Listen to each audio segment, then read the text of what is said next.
We've heard from Lincoln Riley. We've heard from Alex Grinch. You've heard from me. What are the fans reacting to Alex Grinch? What are they saying? You are Locked On Trojans, your daily podcast on the USC Trojans, part of the Locked On Podcast Network, your team every day.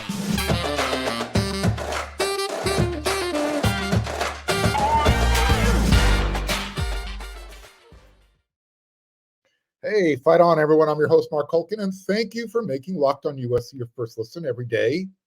Whether you're watching on YouTube or wherever you like to download your podcast, we are free, and we appreciate your support. I appreciate your support. You can show your appreciation. If you're watching on YouTube, become a subscriber. It's free. It's easy. You're going to get us that much closer to 4,000. We're almost there. And when you see that thumbs up, smash it. Like it, click it, love it. And I don't want you to miss one episode of Locked On USC, so hit that bell notification button 5 times a week, Monday through Friday. Folks, these days, every new potential hire can feel like a high-stakes wager for your small business. That's why LinkedIn Jobs helps you find the right people for your team faster and for free. Post your job for free at linkedin.com/LockedOnCollege. Terms and conditions apply. All right, if you're checking out the rundown for today's show, I'm going to get to Wednesday's practice report with some notes and quotes in our next segment. But first, I want to respond to some of the fans' reactions to what Alex Grinch said from the first few episodes of this week, Locked On USC. Because look, some of you actually raised some really, really, really good points. And I'd like to comment on them as well. I can't get to all of them. There was just way too many. So thank you very much. Bravo, team. But I want to say yesterday's episode specifically brought out the best from my everyday listeners. So again, job well done. So let's get right into this. From YouTube user Jeep is Junk. By the way, I hope I said that right. And if I did, awesome name. Love it. In all of the 57 years of USC games, the great teams coached by McKay, Robinson, and Carroll, the D always bent but never broke. Adjustments were made. What I see from Grinch, the D slows down when they're up by 21 or more points. They are unable to get their heads back in the game and finish strong. Grinch is easily outcoached. He's got 11 five-star players. Without a solid plan, he will never dominate. First, appreciate the stat blowback there with the 11 5-stars. If you know me, I'm not a stargazer. I get it. I understand that there is some formula correlation out there. For me, the programs that offer, that's the best way to gauge a player's value. With that said, I do completely and totally get your point. But I think when we're comparing, McKay and John Robinson and even to a lesser extent, Pete Carroll, we're comparing different eras. That's how fast and how quickly the college football world's changed. So although I think it would actually be interesting to see how John McKay would have schemed for his defenses with today's offenses.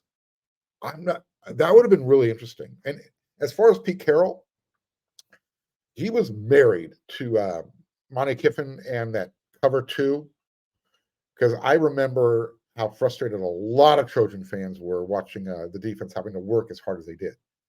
So I think in a sense, Lincoln Riley kind of approaches things the same way as Pete Carroll, but from an offensive perspective.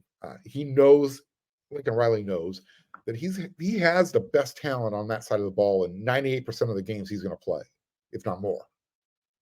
Whereas I think Pete viewed it the same way from the defensive perspective.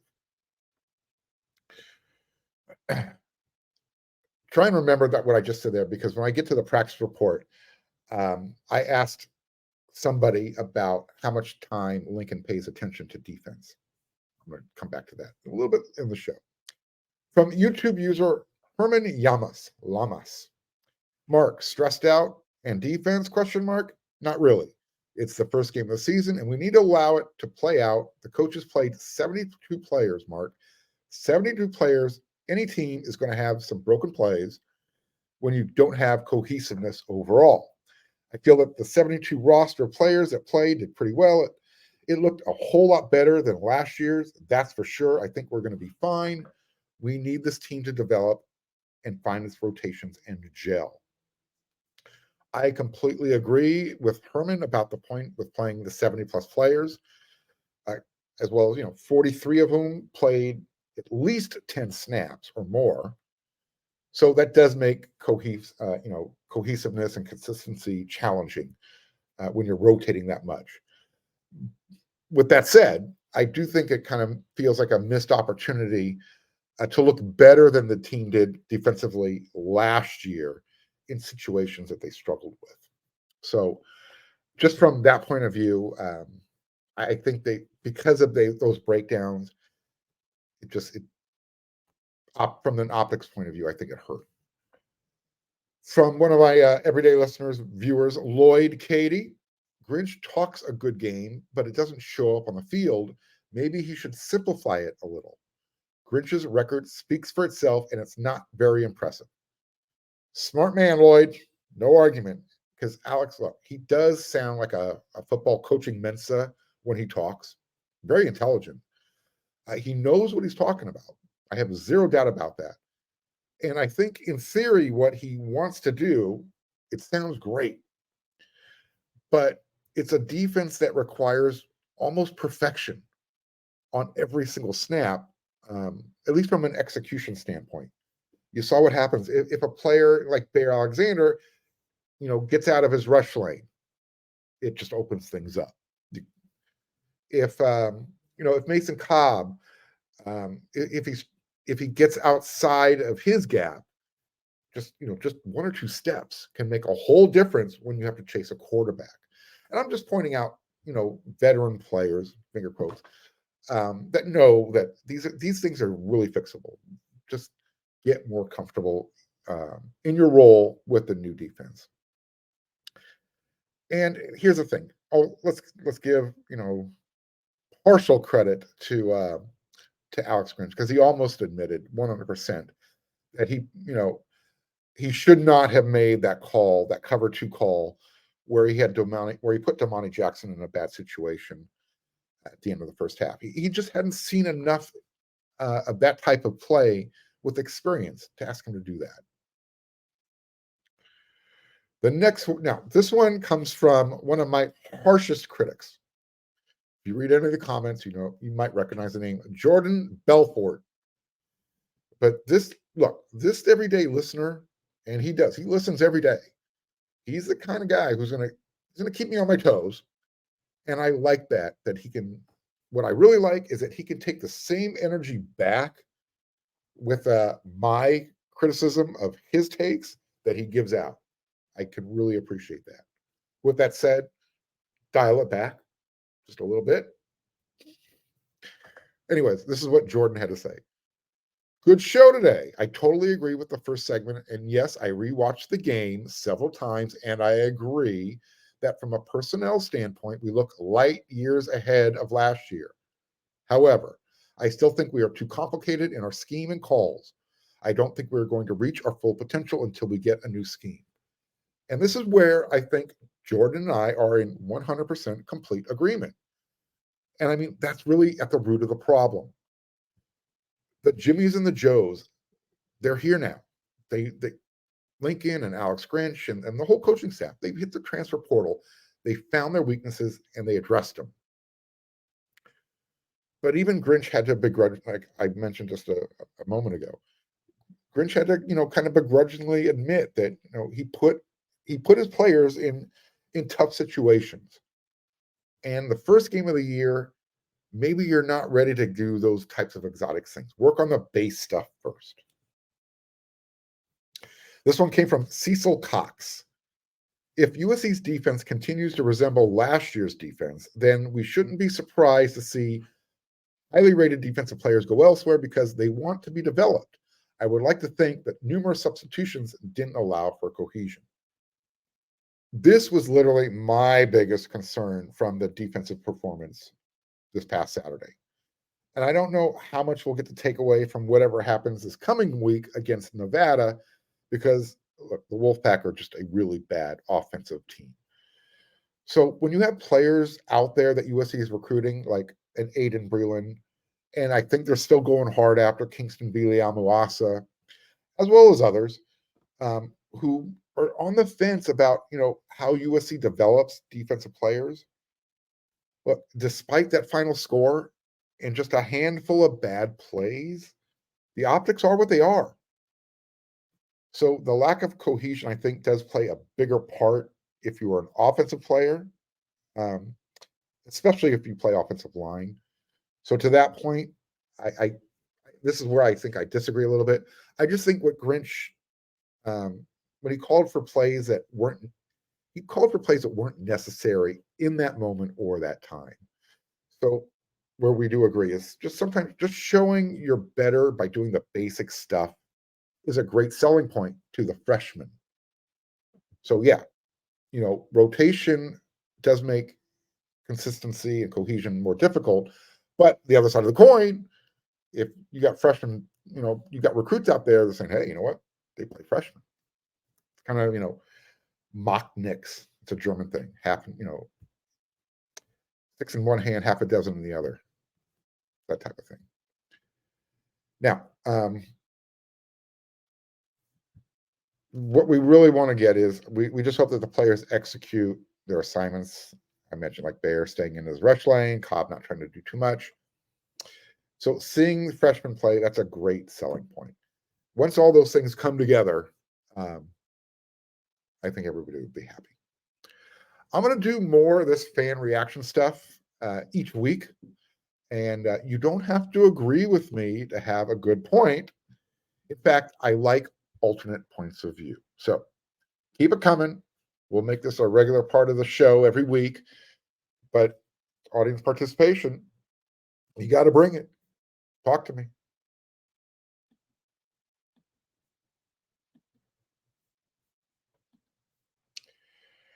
These days, every new potential hire can feel like a high stakes wager for your small business, and you want to be 100% certain that you have access to the best qualified candidates available. That's why you have to check out LinkedIn Jobs. LinkedIn Jobs helps you find the right people for your team faster, and they're going to do it for free. As easy as it is to use LinkedIn to find a job, we've all been there. It's also just as easy to create a free job post on LinkedIn Jobs. So once you add your job listing, then grab that purple hashtag hiring frame and add it to your own LinkedIn profile. And that's going to spread the word that you're hiring. And LinkedIn provides you these really cool, simple tools like screening questions. And that makes it really easy to focus on the candidates with just the right skills and the experience so you can quickly prioritize who you'd like to hire while you're doing the interview process. Recruiting the right person for your team means a better product. It's why small businesses rate LinkedIn Jobs #1 in delivering quality hires versus the leading competitors. LinkedIn Jobs helps you find the qualified candidates you want to talk to faster. Post your job for free at linkedin.com/LockedOnCollege. That's linkedin.com/LockedOnCollege to post your job for free. Terms and conditions do apply.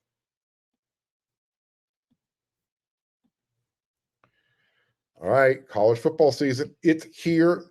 This weekend, you're going to have a lot of games to watch, not just USC. And Locked On is kicking up our coverage. Every Friday, Locked On will go live from 11 a.m. to 1 p.m. Eastern, every Locked On College YouTube channel. Locked On College Football Live will cover the college football playoff implications, the conference rivalry games, and they're going to go in depth like only Locked On can, including insight and analysis from our stable of Locked On College hosts covering their team every day. Like me, find Locked On College Football Live every Friday from 11 a.m. to 1 p.m. on any Locked On College YouTube channel. You won't want to miss it. And just to make sure you remember, this Friday, 8:25 a.m. Pacific Standard Time, 11:25 a.m. Eastern Standard Time, I will be live on this show. So tune on in. All right. Wednesday's practices. The media gets to go to practice twice a week, Tuesdays and Wednesdays. Tuesdays, defense, Wednesdays, offense. As far as who we get to talk to. Tuesday, defensive coaches and players. Wednesday, flip the script. On Wednesday, the practice started at a little after 3 o'clock. 3:10 was the scheduled start. And, when I get to practice, I like to get there early. I like to see who's coming out, how they're dressed, yada, yada, yada. The team on Wednesday, shorts and shells. It wasn't as warm as Tuesday. It was still warm, though. So, first guys I see coming out, I didn't mention it on yesterday's show. Did you know that USC has a combined 7 kickers and punters? And they don't even have a dedicated special teams coach. Just saying. So when Dennis Lynch arrived for practice, he likes to jump up and tap the when you enter through, it's called Goo Gate, and that takes you onto the Howard Jones practice field. You're supposed to tap in. Dennis isn't exactly the tallest person, so he always has some sort of little flourish before he jumps and taps. Apparently, he's one of the better dancers on the team, according to the security who helps escort the team across the street. I mentioned I like to see who's coming out together. Christian Roland Wallace and Sia Wright were walking hand in hand like BFFs. Not really hand in hand, but they were paired up. And then Damani Jackson and Jacoby Covington, they were another couple of DBs coming out together. And it makes you wonder when I'm hanging out, are those two going to be paired up when they're running the defense? Just things that kind of get the mind thinking what's going on during practice. And got to share a smile with our favorite coach, Alex Grinch. When he came out, he noticed that he found me sitting in the shade. There's I'm talking 2 square feet of shade available. And I found it. That's what happens when you're the first person out there. And so he said, "Hey, Mark, you found some shade." And I swear, I really wanted to respond back, "You can't have it all, coach. You know what I'm talking about. You know what I'm talking about." I just smiled and said, "Yep, it pays to be early." So we all know that Lincoln Riley likes to keep a pretty tight ship, and he likes to keep the news information to a minimum. And that includes talking about certain players running with the scout team offense that helps prepare first, second team defense. So I'm just saying, if and when these practice reports come to an abrupt end, I just want you to know it wasn't my fault, okay? I'm not going to talk about what happened. Go back to a previous episode. Go back to yesterday's episode of Locked on USC for the practice report, and you'll know which player I'm referring to. Well, you know what? I'm not going to be around. It's already out there. After Tuesday's practice, somebody asked Lincoln Riley right there on the spot why Ray Leak was running on the scout team offense, trying to help prepare the defense. And like I said, I totally get not wanting to give the opponent any type of extra information. But let's be honest. And I don't mean this to be, mean, but I don't think anybody is game planning for Ray Leak Brown right now. And that's because the wide receiver room is just so incredibly deep. And you have the emergence of Zachariah Branch. So just know going forward that when people say, "How come you guys aren't asking the tough questions?" There are certain things we know we shouldn't ask if we want to still have access to practice. We just have to accept that, folks. On that note, this is what I saw at practice. One of the drills that combined the wide receiver group with the defensive backs, they were working on angle pursuits where the defensive back had to, it was about a good 10 to 15 yard read the play and then make sure you have the proper angle. On a couple of occasions, Ray Leak, he got the better of the guys and made the secondary just look silly with his moves. So we'll see what that means this week. A few of the players coming out that were caught my attention for these reasons. Jack Sullivan. If you're a wrestling fan and you know the name Ric Flair, he gave out one of those Ric Flair, woo! He was ready for work. Max Williams, safety. I love it when players acknowledge the players who paved the path for them. There's the All-American walk. Max Williams found somebody that he wants to be like and tap that plaque. And then freshman Amarian Peterson. His size is really impressive, I gotta say. This 2023 recruiting class, it's going to pay huge dividends. Big return on investment. A lot of talent is going to play a lot of downs at USC these next few years. I haven't mentioned any of the booming punts from practice. It's been a few minutes. We used to do that all the time when Clay Helton was coaching because there wasn't a whole lot to talk about. However, Eddie Traplisky, he launched one at practice on Wednesday that had to go on at least 50 yards. And it had a good 4+ seconds of hang time before Zachariah Branch brought it in. Perfect spiral off the foot. Quick note on Zachariah Branch. Apparently, he's also been following Odell Beckham forever on social media. Odell Beckham hit him back up. What happens when you become a star at USC? Even all pros like Odell Beckham will find you on social media. I'm not going to talk about any of the scouts team stuff because we didn't get to see any on Wednesday. However, what we did see, same groupings on defense, first team, second team. You want those names? Check out yesterday's episode of Locked on USC. Good reason if you missed it. Lots of competition at the rush end. So I'm curious to see this week's depth chart. I anticipate a couple of oars between names. One of the drills I saw was Coach Manning. He was working with hand placement. The technique was make sure you had your hands inside the shoulder pads. And it was a violent type of technique. It wasn't just get your hands inside. He wanted you to lift the opponent off the ground and move them away from where you wanted to go. Loved it. Anytime you're lifting another guy off his feet, I like that type of violence. Speaking of violence, Sean Nua and the defensive lineman, they were going to have to replace the 3-man sled by the end of the season. I don't think it's going to make it all the way through. 2-hand punches. Boom. And this was going on for a while. Each rotation had to do it at least 5 times where they were launching from their knees to get the power. And then at the last repetition, they take the 3-man sled and they just ragdoll it to the left or the right, so the next group has to stand it back up so they can go through the rotation.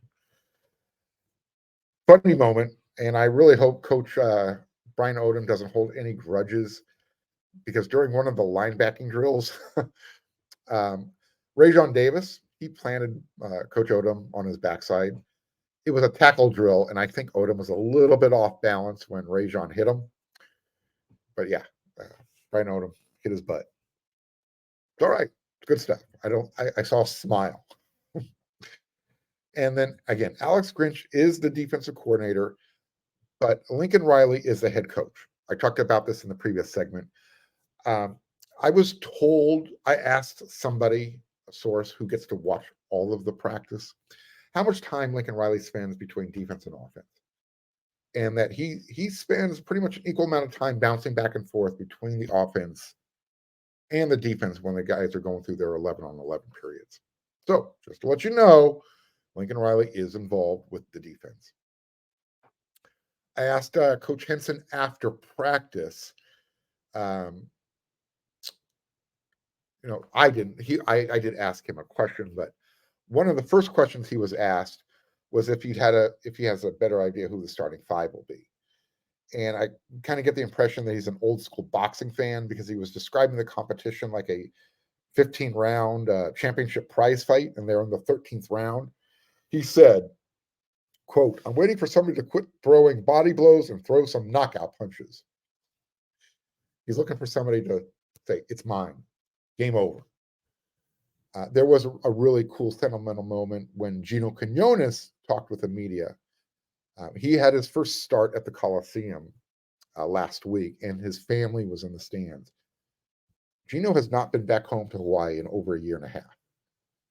And he was talking about how he's his biggest critic, and he's never satisfied despite the film showing he had a really good game. And then his dad is his biggest critic. And even when he gives a compliment, Gino's going to come back with, no, I need to work on this. Well, when he started talking about his dad and his family, he got emotional, and you could see he was getting choked up. So it was a really nice moment. And you can just tell that there's a strong family bond between him and obviously his family, but his hundreds of cousins that he met up in Alaska too. Go check out the video of the interview. It's a fun interview. And then I asked Miller Moss, by the way, he has more rushing touchdowns than Caleb right now. So I asked him if he calls his own number on that rushing touchdown. He laughed and said no. It was a designed play. It was a designed. If he read the play, it was a designed pull for him to take it in. So there he is. Quick snapshot of practice. We're getting close to the end of the show here, so I got to move on into our next segment, yay or nay. But again, team is getting ready for Nevada this Saturday, and I'll have some more from practice on tomorrow's episode, but I had to kind of rush through it on this one.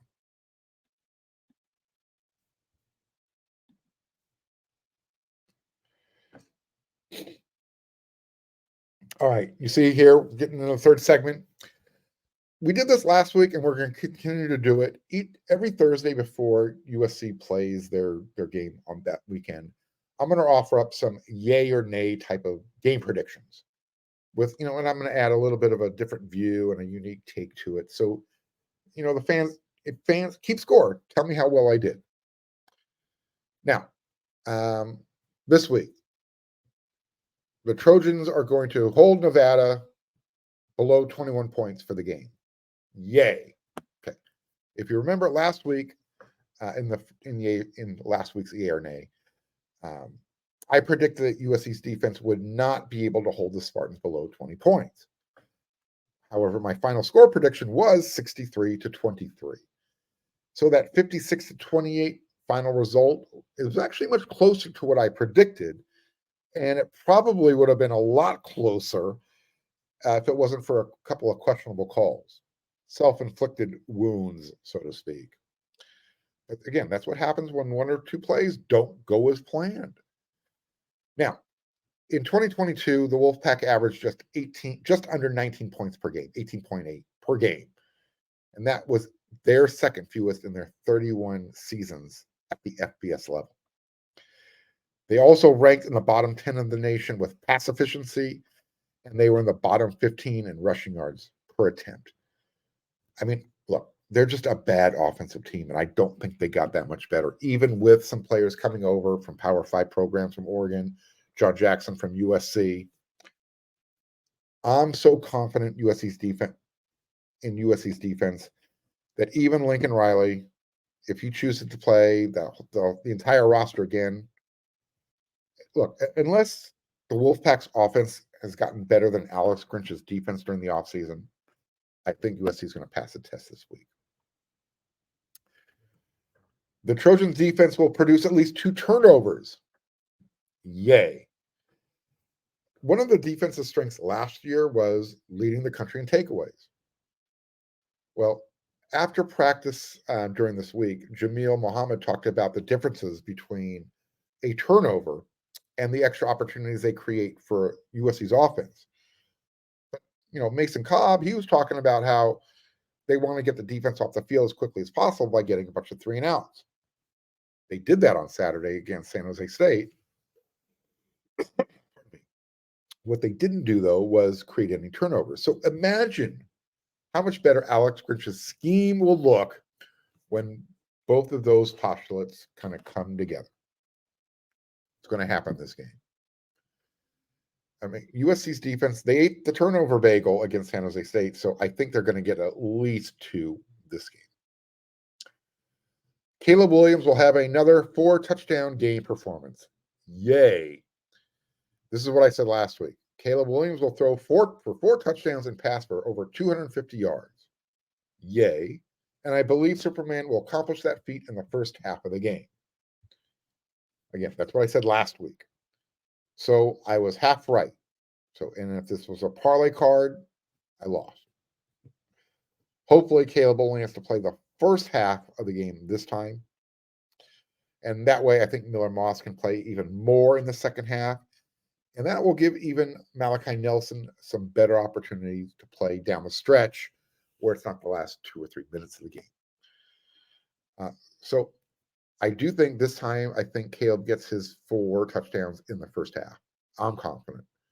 He's been talking about consistency this week and how he needs to be more consistent. He's got a certain edge to him. I think, look, Caleb, he threw for 72% completion last week, 18 for 25, 278 yards, 4 touchdowns. It took him through up until the 11-minute mark of the fourth quarter. It won't take him that long in this game. John Jackson III will get a touchdown at the Coliseum. Yay. I hope so, man. He's just one of my personal all-time favorites. And I know, knowing that his dad is up there in the press box, wouldn't that be just some sweet irony? He never had that opportunity to make it, have that touchdown grab wearing the Cardinal and gold. In his career, he had 4 catches for 39 yards as a Trojan. I want to see him do that in the first half. That would make my day. I don't care if it blows up my yay or nay as far as the defense is concerned. If Nevada scores 21 points and it's because of John Jackson, it's a win-win. Last one, the Trojans will record at least 4 sacks by the defense. Yay. Last year, Nevada, they gave up over 2 per game.